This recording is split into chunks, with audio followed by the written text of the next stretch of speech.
Ayan guys, react natin si Mami Sara. Ayan, itong flower shop, kapangalan pala ni Amara guys. Hindi ko lang sure, pero sabi ni Mami Sara, late daughter. Parang nawala na yata yung anak ng may-ari nito. Siya po yung CEO na sabi ni Mami Sara, college friend niya. Wow, Amara din pala yung anak niya. Sila po yung may-ari ng flower shop. Siguro dito si Mami Sara nag-inquire para sa decoration ni Amara doon sa birthday celebration niya before, di ba? Pero napakaganda. Malit lang yung space niya pero punong-puno ng flower. Yes po, mag-classmate po sila ng college. Di ba, Amara?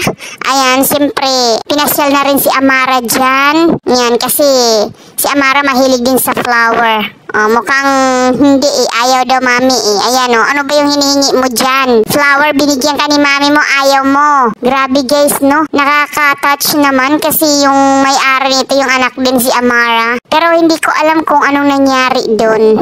Pero syempre, ayan, pinapakita ni Mami Sara ang daming flower. At magaganda talaga. Totoo ba yan? Totoo bang flower talaga yan? Ayan yung Facebook feeds daw niya kung gusto niyo i-visit. Pre, ayan yung manager daw ni Mami Sara. Manager ba to sa pal ni Mami Sara? Wow! Talagang pinapakilala na niya si Amara. Baka magiging flight attendant talaga si Amara. At ayan, ang nang niya, may chikal po or si Cassie to. Diba, ayan, ang init daw ng panahon kaya nilabas niya si Amara. Mainit talaga, sobrang init. Pero ang ganda-ganda pa rin ng baby namin. Pink na pink yung cheeks niya, oh.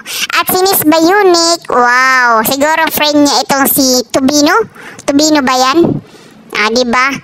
Proud siya na i-post ang friend niya na nanalo sa CCEs. Ang galing nila. Congratulations, Chukomocho.